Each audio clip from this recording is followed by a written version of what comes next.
So here we go. Okay. Well, I mean, it makes it more real if your voice is in there, because then it demonstrates that this is an interview and that there's a real person. So cold fusion uses a fuel of hydrogen and metals like nickel and palladium. Mm-hmm. Can you talk about just how much fuel we have on Earth here? Well, hydrogen is the most common element in the universe, but the rest of the universe doesn't count because we can't get to it. But on Earth, we have hydrogen as water, and everybody knows there's an awful lot of water. All the oceans contain hydrogen, 2 atoms of hydrogen for each atom of oxygen. So we have essentially an infinite supply of hydrogen, should we wish to use it. It's really infinite? For all practical purposes. You wouldn't want to harvest all the hydrogen out of the oceans, of course, because you're turning it into something else that's not as useful as water. So you can't use up all the oceans. But there's so much hydrogen there, and a lot is coming in from space as meteorites that hit the Earth. So the water is constantly being resupplied to some degree. But the rate at which we can use up hydrogen, because hydrogen makes so much energy when it's converted to something else, like helium or deuterium or one of the other elements. It makes so much energy each time that happens that, for all practical purposes, the amount of hydrogen that's here is infinite. How long would that hydrogen last, and would it power the whole world? Well, yes. The amount of energy that humans can use is limited by the number of humans that can exist on the Earth. And we're already getting up near 9 billion. So let's say you double that, maybe increase the amount of energy by a factor of 10, let's say, because the poor countries come online.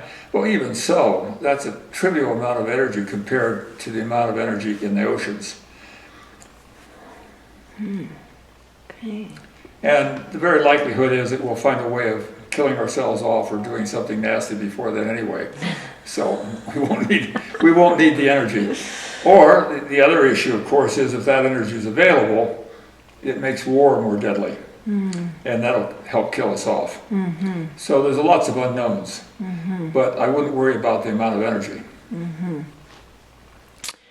Now, there has been lots of different experiments done that show no radiation coming from cold fusion cells. And yet some other kinds of experiments show some radiation. The energy catalyzer, the invention of Andrea Rossi, is supposed to have gamma rays come from the reaction. If that's true, is that dangerous? And how might we mitigate that so that we could use this as an energy source? Well, LENR, cold fusion, or whatever you want to call it, and in all its forms, has one of the basic characteristics is that it produces very little radiation outside the apparatus. Now, you're right, occasionally people do see evidence of radiation. It isn't always clear that that's resulting from cold fusion or it's resulting from a hot fusion reaction that also can be stimulated in certain materials. So you have a mixture of kinds of reactions. One will produce radiation automatically, that is hot fusion, and one that will not produce radiation except perhaps under very exceptional circumstances. And we don't understand all of those circumstances. But basically, LENR, cold fusion, does not produce radiation. So what it's saying is that if it does produce it, it's going to be a very small amount. It's going to be trivial. It's not going to be dangerous in any way, shape, or form. Mm-hmm. Now, once we understand what's causing that radiation, or once we understand how to make cold fusion work better, of course it can be eliminated completely. But right now, whatever we do to it is done pretty much by accident, because we really don't understand the mechanism. You know, it's like taking a piece of machinery, you don't have the instruction manual and pushing this button or that button to see what happens. So the radiation coming from cold fusion experiments is trivial. How is it compared to, say, background radiation that is in our natural environment? Well, trivial is always with respect to the background. That's always what it's, when you say something is trivial, it always means that it's small, comparable to being the background. You can't do anything about the background. The background is always there. And we're always exposed to a small amount of radiation. The body over the millennia has gotten used to handling the consequences of that. There's two schools of thought. One school says any radiation is bad, and the other school says that some radiation is good because it stimulates the immune system. I happen to believe the latter, that a little bit of radiation is probably good for you, just like a little bit of stress or a little bit of, you know, a little bit of excess of anything is good for you because it makes the body stronger. But in any case, background is not serious. If you double background, if you went up 10 times background, it still would not be serious. Modern instruments can detect radiation, they're so sensitive that you can detect very, very, very tiny amounts of radioactivity and radiation. So when you say that it's trivial, yes, it's trivial compared to background. The instruments, it's huge. The instruments can detect it very, very easily. So you know it's there. It just is not important because it's trivial compared to what's always here anyway. We do have some gamma radiation in our environment.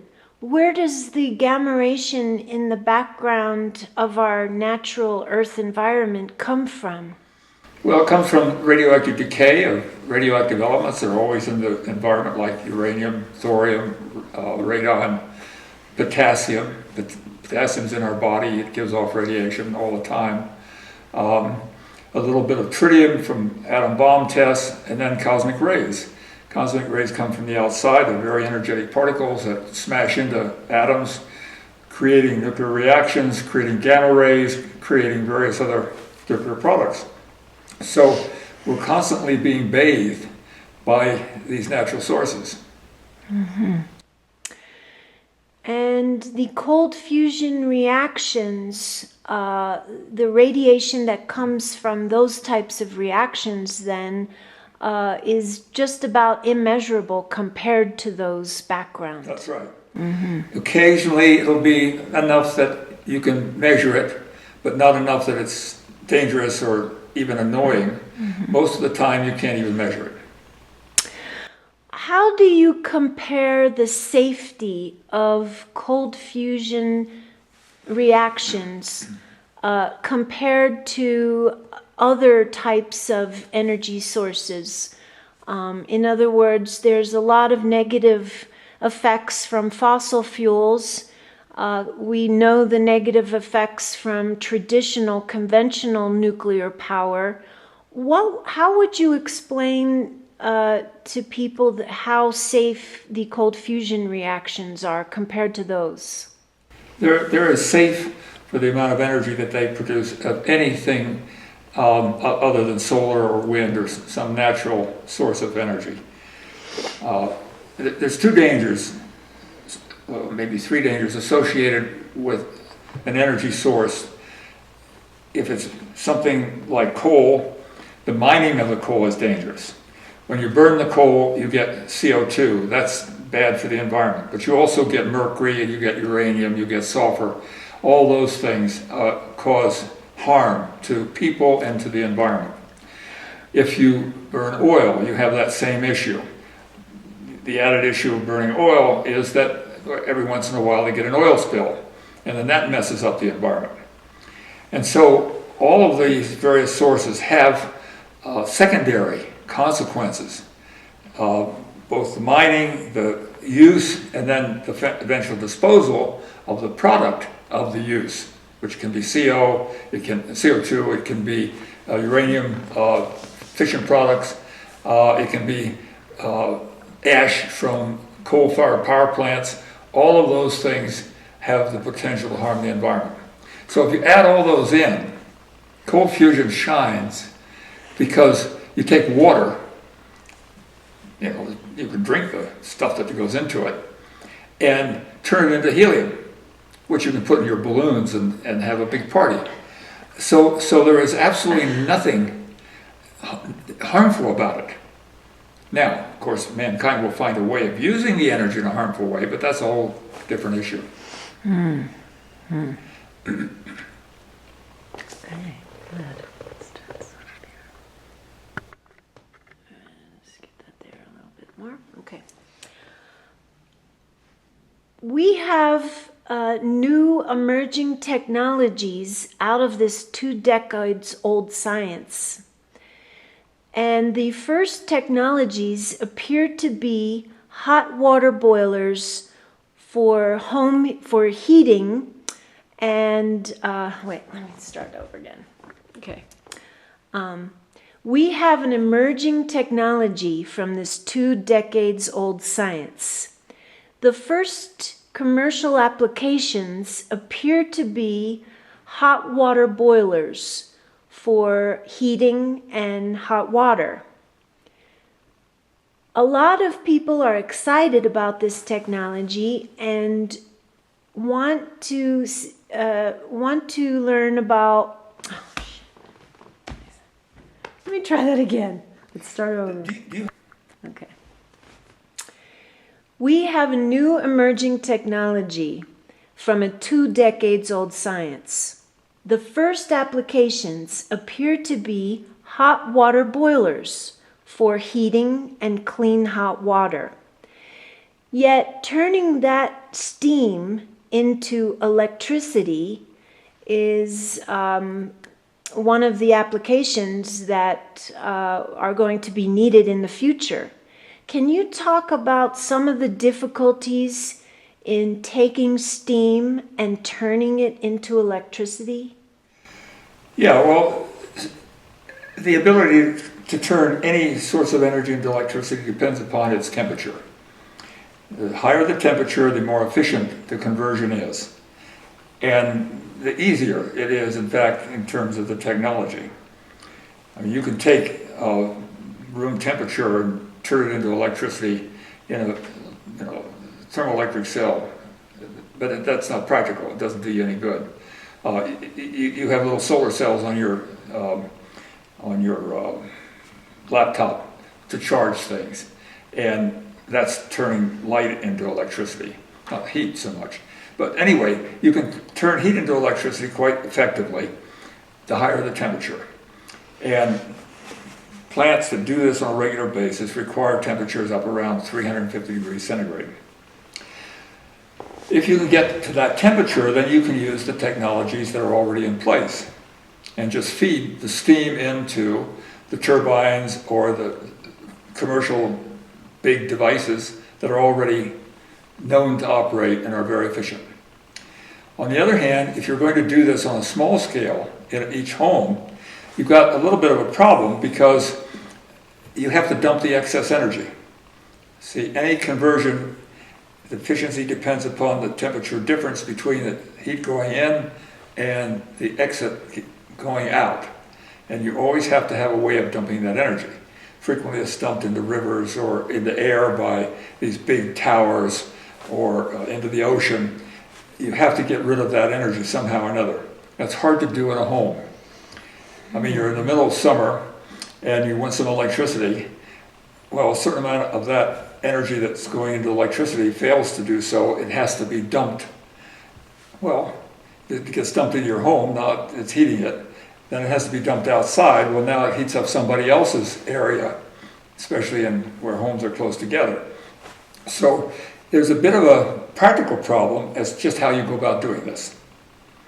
But it can be done quite readily. The technology is totally understood. There are all kinds of techniques for doing it. The problem is applying it in each individual home.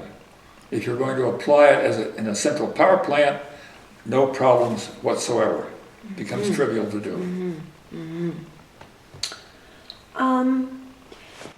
Can you explain how an energy catalyzer could make air conditioning? Well, to air condition, you don't need electricity. You just need a source of Let me heat. ask that again. Okay. Can you explain how a cold fusion generator... Let's start. Can you explain how a cold fusion steam generator can make air conditioning? Yeah, air conditioners simply require a source of heat. Now they have a fan in there in order to move the energy around, but basically they need a source of heat. You don't have to, you can use a gas refrigerator, for example. A refrigerator is essentially an air conditioner that's in one place for one purpose. Air conditioners are essentially the same thing. They're a refrigerator with the cold part inside and the hot part outside. A gas-fired refrigerator works just as well as an electric refrigerator because both just simply provide heat that then is used to move the energy from one region to another region. And the region from which it's being moved gets cold, and the region from which it goes gets hot. So it becomes fairly straightforward to use just simply the heat without bothering to convert it to electricity. Now, to do this, you need a fan, and that's most easily done with a motor, and that requires electricity. But that's a secondary issue. Okay.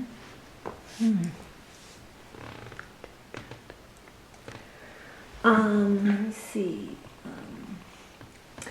What is the minimum coefficient of performance to produce electricity from steam?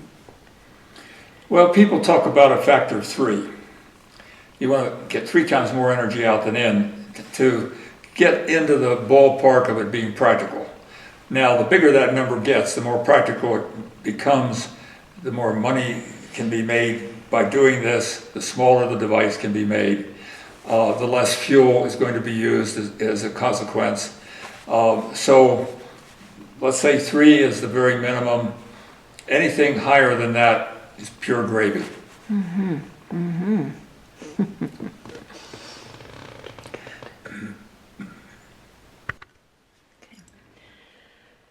There are a number of different theories that are trying to explain what's happening during the cold fusion Lehner reaction. Can you talk about what some of these ideas are and what might be going on in your view? Well, you have to start a little bit back in the history of cold fusion before you talk about theory. The first problem that had to be solved was proving that it's real in the first place. And that, of course, has been a big issue especially among skeptics. And for 22 years now, we've been accumulating information. And that information has gradually come to a level of not only perfection, but also relationship that proves that cold fusion is, in fact, a real phenomenon. All right, so that's the first step. Then the second step is to figure out how to make it work better. And then the third step is to figure out why it works and exactly the mechanism behind it. All right, so we're in that second step at this point. Rossi has successfully made it work really quite nicely. Other people have made claims that they also have been able to make it work fairly nicely, to the point that it's getting close to being a possible source of commercial energy. And that's really attractive. All right, so then once you get to that point, then it's really practical to start trying to say, well, what's causing this to happen anyway? The problem with that is that we don't have quite enough information to design a theory that has any value. People, in their desperate effort to come up with something, have assumed all kinds of possible mechanisms, possible ways in which it can occur, to a large extent based upon trial and error. Just what has happened, why we see this happen, let's see why would this happen, let's come up with some kind of explanation. From my personal point of view, none of the explanations are consistent with what is known throughout the entire set of information. They're based upon a very brief selection, a special selection that just supports the theory. Many of them are based upon assumptions that are in direct conflict with either how cold fusion is known to behave or how general nature is known to behave. But a lot of imagination has been put into this. A lot of people have attempted to come to some understanding. And that's good. I mean, we need focus on that. But more importantly, we need that focus come from the general scientific community. That has not happened yet. And it hasn't happened because the general scientific community doesn't believe it works at all, and so why waste your time trying to explain it? But if the general scientific community looked at the information that's available now and just said, hey, there's something going on here. This is fantastic. And not only that, but it has a possible application that mankind can really benefit from. Well, maybe it might be worthwhile to just start thinking about this a little bit. And we start getting some of the really talented people who have the necessary breadth of understanding of general nature into the field. We will start to get theories that have some value to them in actually being able to make this work better. Right now, it's mostly trial and error. People try this, they try that, this works, that doesn't work, so they do this twice as much. And maybe that makes it work a little better, maybe it doesn't. Rossi has found a way of making it work really well, but he hasn't revealed how he's done this yet. People who have been trying to figure out how he's done it have not yet succeeded. So once people either are told by Rossi how it's done, or they stumble upon the way he did it, and then people can start looking at it in detail with the very sophisticated tools that we now have available in science, the secret will very quickly be revealed. But we haven't gotten to that point yet.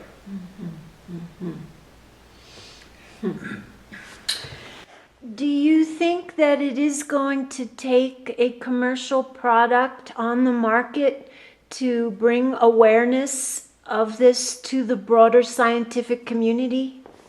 Well, that's, yeah, that always does it. I mean, it's like an execution. It focuses the mind. So, yes, if somebody can make a buck off of it, boy, does that ever get people interested. That's been the big problem up till now. It's been pretty much a scientific curiosity, fighting an uphill battle against the skeptics. But once you have the prospect of this thing going into a commercial application and billions of dollars being made, oh boy, does that ever bring out the money. That's fantastic. Andrea Rossi has brought a lot of attention on this science. Can you talk about how the difference in attitudes or awareness that you've noticed in the last year since he's done his demonstrations? Oh, it's made a huge difference. Before Rossi came along, people in the field were just talking among themselves, comparing notes, trying to convince each other that their particular viewpoint was correct. It was basically an internal, intramural kind of conflict between ideas. Once Rossi came out of the closet and revealed the possibility that this could not only be a commercial device, but based upon ordinary water. Most everybody else was working with deuterium, which is an isotope of normal hydrogen, natural isotope, rare natural isotope. But nevertheless, it has to be extracted from water. Rossi comes out, just takes ordinary water, the kind you get out of the tap. So using the hydrogen in ordinary water makes it much easier for it to be commercialized. And then he finds a way of generating energy out of it. That has changed the dynamics 100 degrees. It's absolutely, not only are more people getting interested, money is starting to flow into the field, and those of us who have fought this uphill battle for 22 years are now invigorated.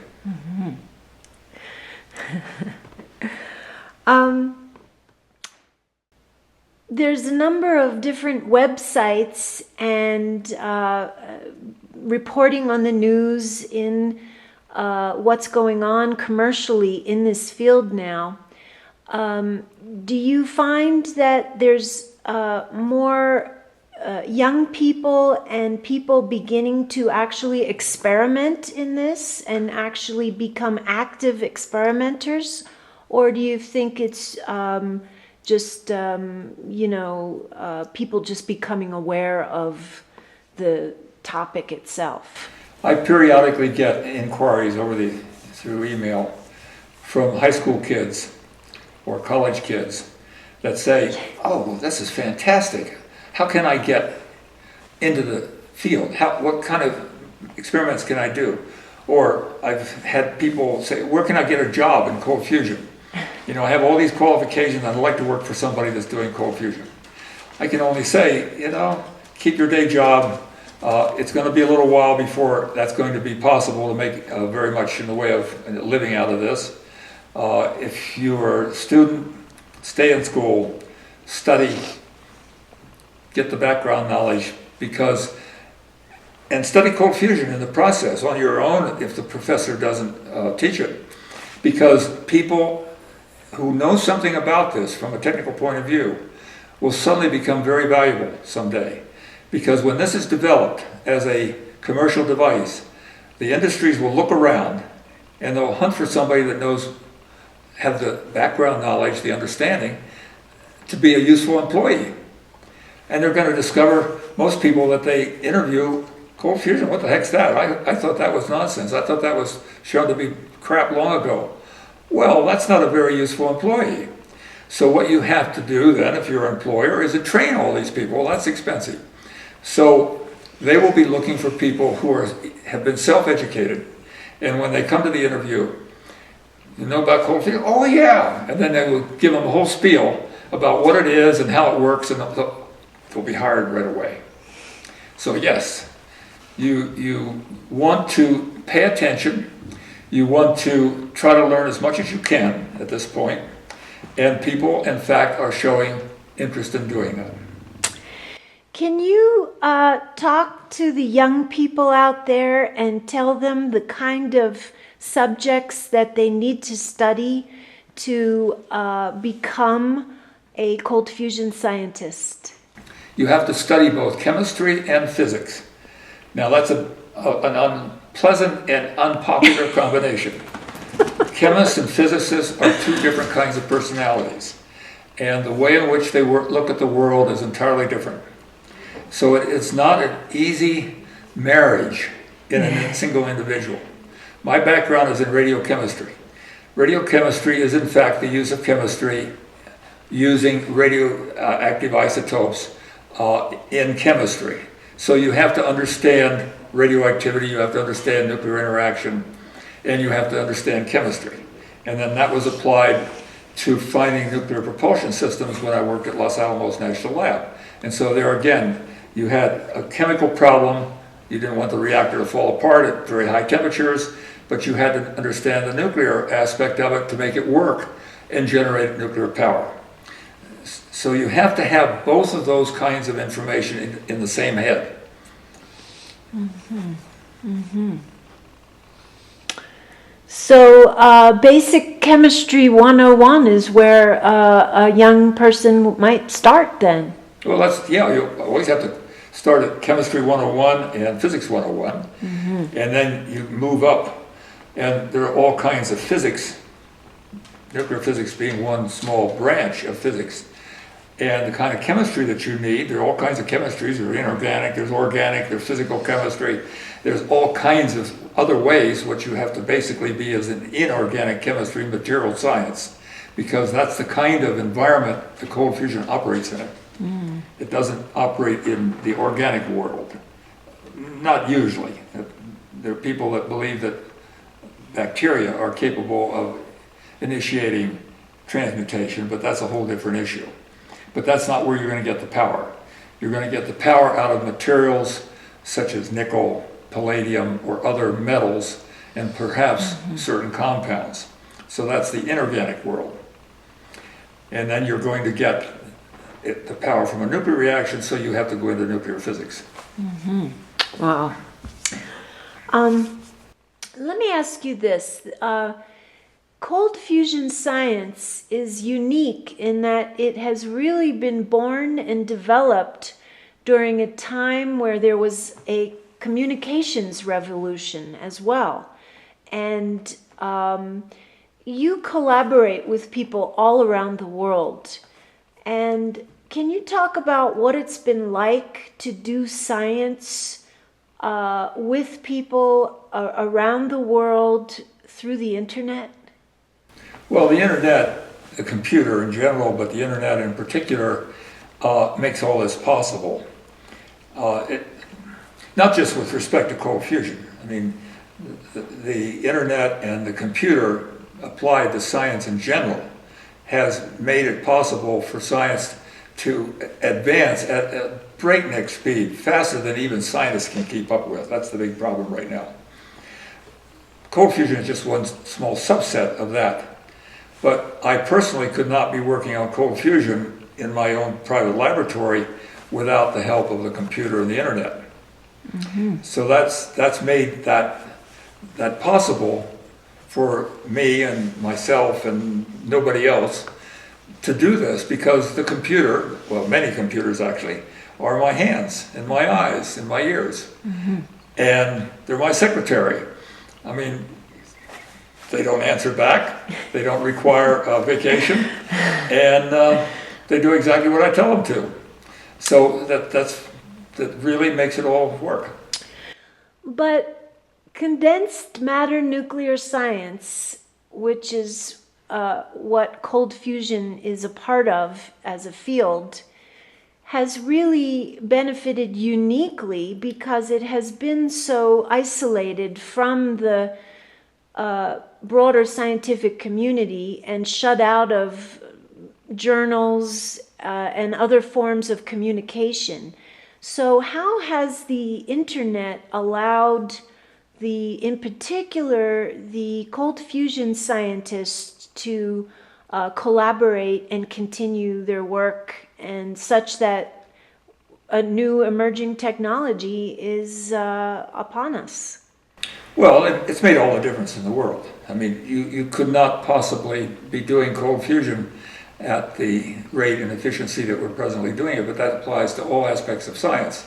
I mean, cold fusion is not the only idea that's been rejected or is being rejected now by science. This is happening all the time in all fields at all times. Cold fusion happens to be a particularly big one because of the possibility that it will completely revolutionize energy production, and therefore it has a huge possible consequence. So it becomes very, very important.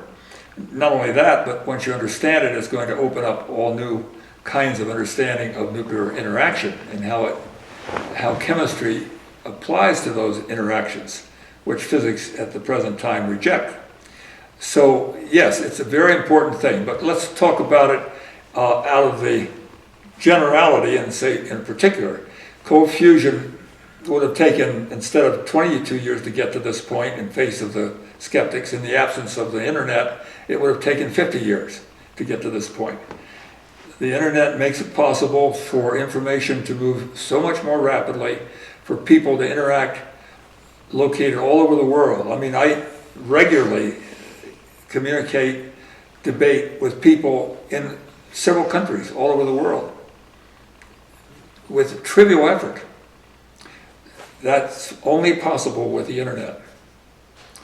So as a result, cold fusion has been able to move forward very quickly. We have been able to share information very rapidly because of that. And now we can even publish the information on the internet, bypassing completely the skeptics that have stood in the way of development of this field. And then finally, we will come to a point where the skeptics will have to give up. They will have no choice, and then the information will go into the conventional journals.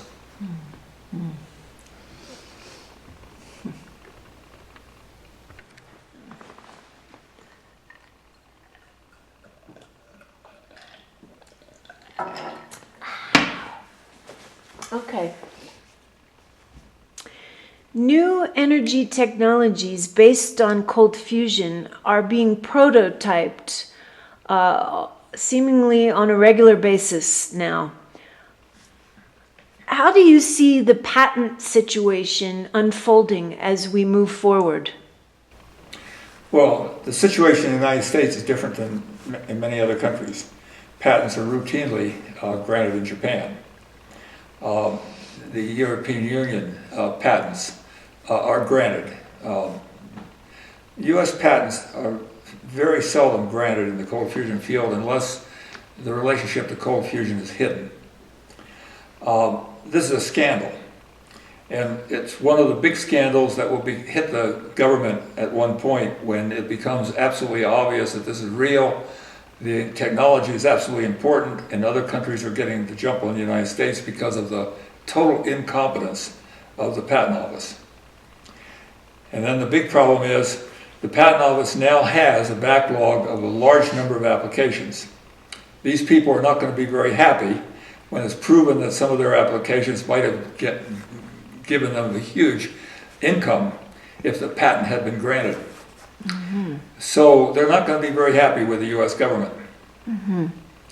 The big question is, how's the government going to handle that total chaos that will result? Well, as independent companies come forward with their designs and their steam generators based on cold fusion, what do you think is the best way for them to move forward?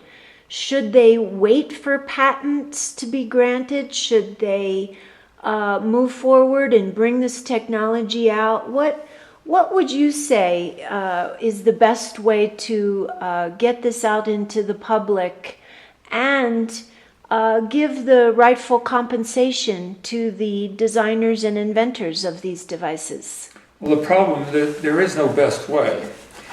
That's the condition that the skeptics have created and the condition that the Patent Office has created. It's a no-win situation for everybody. If you, like Rossi, discover how to make it work, now you have a choice. If you try to get a patent, the Patent Office of the United States require that you reveal everything that you know. In other words, so that anybody reading the patent could replicate what you've done. Now, if, let's say, the patent isn't granted, and then that patent is then later made public, all your intellectual property is gone. You cannot then patent it again. So you say, well, I can't trust the Patent Office, so I'm going to start manufacturing, selling these things under a trade secret. And many companies do this for this very reason. And if you can do it that way, that's very effective. If you have something that somebody cannot easily duplicate, or duplicate with sufficient efficiency that they can compete with you. I mean, they may know how to do it, but they just can't do it as well, so you can always undercut them financially, and so you can always get an upper hand. That's the other alternative, and that's the alternative that Rossi apparently is taking. He doesn't have a patent, so he is essentially going to market these under a trade secret, hoping that somebody doesn't figure out how it works. But if they do figure it out how it works, he will be so far ahead of them in being able to manufacture these cheaply that they won't possibly be able to compete with him. Mm-hmm. All right, well, that's a dangerous game, because it's really difficult to keep the Chinese from competing with you, no matter what you do. Mm-hmm. And let's say they don't make it quite as cheap as you can, they can still pretty much wipe you out of business just by saturating the market. So it isn't clear how you can protect yourself.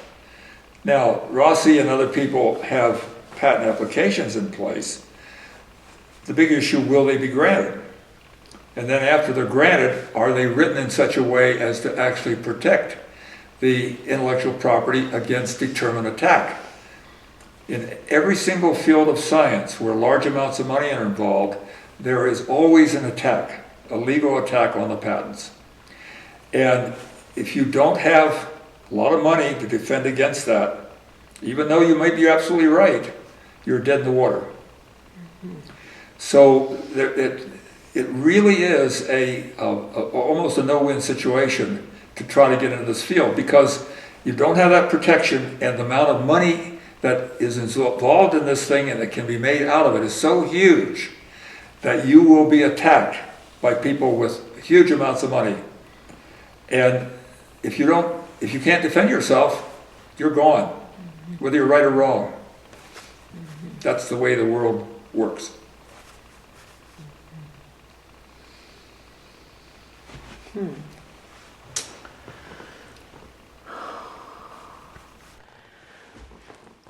Well, where do we go from there then? Well, you essentially do what Rossi's doing and what the Greek company is doing. You manufacture and try to sell it, try to gain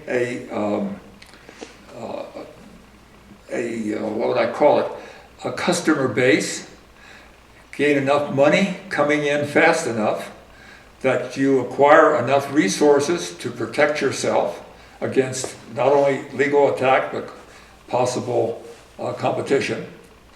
And then you make it better and better so that you can stay ahead of any possible competition. You have to hope that you understand it better than anybody else does so that you can make these changes very rapidly. So it's a competition, it's a game, you may win it, you may not, but you have no choice but to try. And Rossi is trying. Now, whether he'll succeed or not hasn't been determined. Whether mankind will gain the benefits of cold fusion in our lifetime has not been determined. It's very possible that will not happen. And it won't happen simply because at some point the legal fight will get so expensive, the regulators will be controlled so much by the industries that are being wiped out by the cold fusion, that the other conventional energy industries, that the whole process stops because nobody can make any money on it any longer. The overhead's too high. And then it has to be sorted out, and things have to be compromised, and people then make compromises with competitors, and then it'll start up again. But that takes a lot of time, it takes a lot of money, and it isn't clear how that's going to work. Is there anything that could be done to help the U.S. Patent and Trademark Office get on top of this issue? Well, no. What has to happen is enough evidence, hopefully from what Rossi and the Greek companies are doing, and other people that are in the field, enough evidence is accumulated that the skepticism and the rules and regulations that have been put in place will be so overwhelmed, they'll be so embarrassed by fighting the obvious that they'll be forced to change. There's no constituency out there to bring political pressure. That's the problem. I mean, if, let's say, the patent office stood in the way of a patent from the oil company, that would be easy to solve. The oil company would go to a congressman that they know and support, and the congressman would go to the patent office and say, change your rule, and that would be the end of it. But there's no constituency. There's nobody out there to tell the patent office to do anything. They have to be embarrassed by reality to change their mind.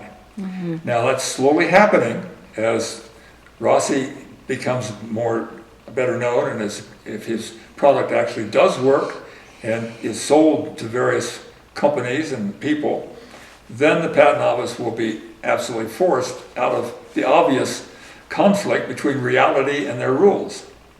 And we'll see, it'll just take a little time for that to happen. Is there anything that the public can do to get Congress more aware of this? And Well, should they do anything? Well, Congress is always aware of the wishes of the voters. And if enough voters band together to demand a particular view, they pay attention. But the number of voters has to be pretty high, and those voters have to be fairly mobilized. They have to have some really self-evident advantage to going to that trouble. Nobody has any understanding of any benefit that they're going to get from cold fusion at this point. It's all in the imagination. It's all promised. And indeed, most of the companies that make present energy and the people who are employed by those companies will be hurt, at least initially. So if I had any relationship to the coal company or to the power company that generates power from coal or distributes it, or worked in a gas station, or even worked for an automobile company, I would think twice about saying, hey, well, I'm going to support something that might put me out of work. Now, yes, it'll put me out of work temporarily, but then maybe 10 years later, the society takes off because this becomes a really cheap source of energy and makes everything cheaper. But during that 10 years, I'm out of work. And what do I feed my family? So I'm not going to be too happy about this. Mm-hmm. So the big problem is, how do you get enough people to have the imagination and be independent enough financially to go to a congressman and say, okay, do something about this or I won't vote for you. Mm-hmm. Mm-hmm. So the thing to do is to just keep talking about this with our neighbors and our friends and all the people we meet, and just increasing awareness, basically. That is the number one thing that we as citizens can do. Right. People have to be educated. People have to see what the future holds. They have to be able to understand the words and concept when these issues come up in debate. They have to understand what is in store. And that education is a slow process. It has to occur before anything else will happen. I mean, the big issue too, I mean, let's say Rossi starts selling these things.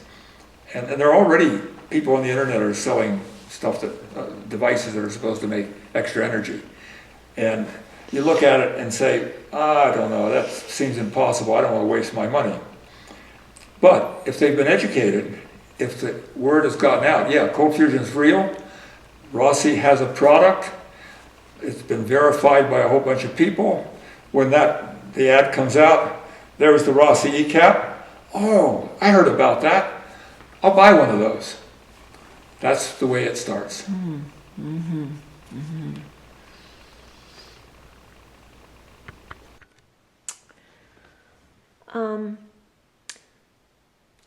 Andrea Rossi was recently visited by a nuclear regulatory official to investigate whether or not he was using materials that were radioactive and caused radiation and could be dangerous. He was interviewed and cleared of any such activity. Can you talk about why that official might have visited him and if that's important? Well, the government needs to protect people from radiation devices. There's a fair number of them, but the main one that the Nuclear Regulatory Commission is involved with are the nuclear reactors based upon the fissioning of uranium. And the radioactivity that results from that and the possible harm that they have as a result of the radiation and radioactivity. But they extend to other applications that generate radiation as well. So essentially they're trying to protect the public from somebody that might do something based upon radiation that would be harmful. Mm-hmm. Radiation is used in industry, it's used in medicine. It has lots of uses, and there are lots of radioactive sources now that the government has to keep track of. All right, so Rossi is generating energy based upon a nuclear process. Conventional science believes, for good reason, that whenever you have a nuclear process, you will might naturally create dangerous radiation, or potentially dangerous radiation. That's what's always happened when you make energy by a nuclear process. And so they check him out. And fortunately, in the cold fusion business, it doesn't make radiation.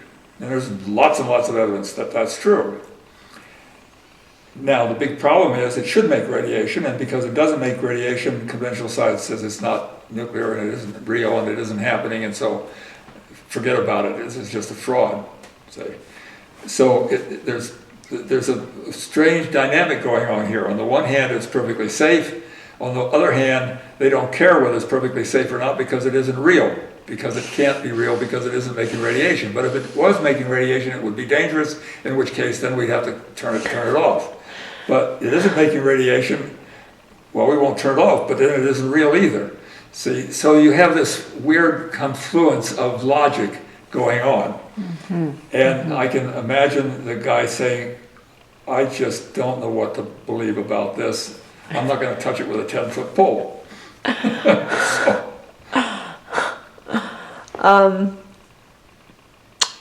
What do you think will unfold as regulations and regulatory bodies start to dip into this new technology? What kinds of regulations do you see might come up? Oh, there'll be all kinds. The problem, we don't understand how it works. And without knowing how it works, there's no way you can guarantee that it will behave like it always has in the past or as you expect it to. And until you can make that guarantee, the regulators are going to say, well, I don't trust your predictions. You have no idea how this works, so I'm not going to take a chance. On the other hand, since they don't believe that it's real anyway, and this is just some kind of thing, they're not going to pay too much attention to it. See? Now, if they really do understand it, then they're going to actually start asking some very embarrassing questions. But at least initially, let's say they consider it to be a benign thing that probably works, maybe it doesn't, but mostly it doesn't work. But it does really work, we know that, and it's then sold, and people start making energy cheaply, first in manufacturing plants where it can be properly controlled, and then maybe later in individual homes. And then the regulators are going to be put in the position of, hey, wait a minute, this is actually working and it's actually being used, and we still don't know how it works. Maybe we better take a second look. And then the coal company representatives and in Congress and the oil company representatives in Congress are going to go to the regulators and say, hey, wait a minute, this may influence my constituents. This may harm the industry that I represent. I think we better take a second look at this. And so the regulators are going to come in and say, hey, okay, you can't do this anymore until you prove that this is totally harmless. Well, how do you do that except by doing it? So that becomes a bit of a problem. So I can see the regulators first not paying too much attention to it, and then start paying a lot of attention to it. And then that's the real danger, of course, to the investors, because they put a lot of money into this. They're expecting to sell devices. Their money's tied up, and then all of a sudden the regulators come in and say, hey, you're not allowed to sell this anymore. Well, these guys start losing money. And that's not good. And many might want to anticipate this before they put money in. So it's a tricky business. Mm-hmm. Suppose the Underwriters Laboratories certifies the first commercial cold fusion steam generator. Would that make a difference with any other regulatory bodies? Oh, I'm sure it would. And it depends what they certify it for. I mean, they can say, okay, you can manufacture these things and you can put them into laboratories for test, and that's perfectly okay. But you're not allowed to sell them to the general public. I mean, that could be the extent of their permission. Or they could say, yeah, you can sell it to a big industry, let's say a car manufacturing company, to provide air conditioning or heating during the winter, where it's kept under really close control by people who understand that and devote their lives to it. That will be okay, but you can't sell it in Walmart. Mm-hmm. So it depends upon what they okay, and I don't think we know that yet. Mm-hmm. Hmm.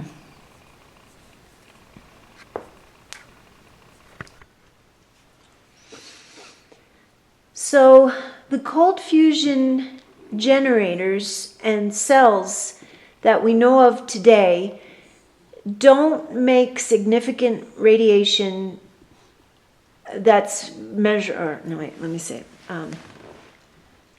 Cold fusion devices make very little, if any, radiation.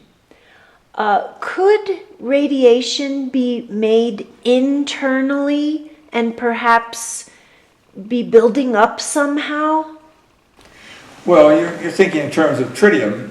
Tritium is a source of radiation. It is not radiation itself. Tritium is a radioactive isotope of hydrogen, and it has been known to form in the heavy hydrogen system, the deuterium system. People have, in fact, made tritium that way.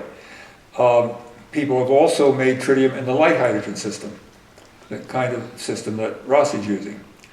The big issue is how much tritium will be made in a Rossi ECAT during its lifetime.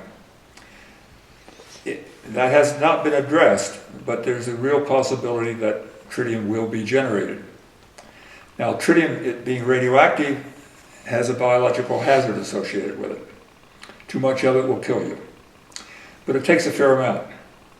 It's not a bone seeker like strontium or uranium or plutonium. It's easily flushed out of the body. So it's a relatively benign radioactive poison. But nevertheless, it has a potential danger associated with it, and if that is made, you want to know in advance that that's happening so that you don't contaminate the environment where you're reprocessing these devices, and you want to be sure that it wouldn't be dangerous to a fireman if, let's say, one of these devices were in a home that was on fire. So it's an issue that has to be addressed. From what I've seen so far, it has not been addressed. Tritium is used in many devices that we use every day. For instance, lots of signs, and it doesn't pose a danger there. How could the tritium pose a danger in an ECAT? Well, so long as tritium is contained. See, the radioactivity, the beta that's given off by the tritium when it decays to helium-3, can't even pass through a piece of paper. It's very, very weak. So it has to get actually physically into the body to do any harm. It can't do any harm on the surface of the body or contained in anything. The applications where it's used in signs or in watches, as luminous dials, it's contained. Mm-hmm. And it's contained in such a way that it cannot easily be released. Mm-hmm. So, but there's not a lot of it there also. But now, in an ECAT, if you're generating many, many kilowatts of power for months at a time, you may in fact accumulate a significant amount of tritium. And then the question is it contained? Mm-hmm. And in fact, would it be contained in a fire, in a home?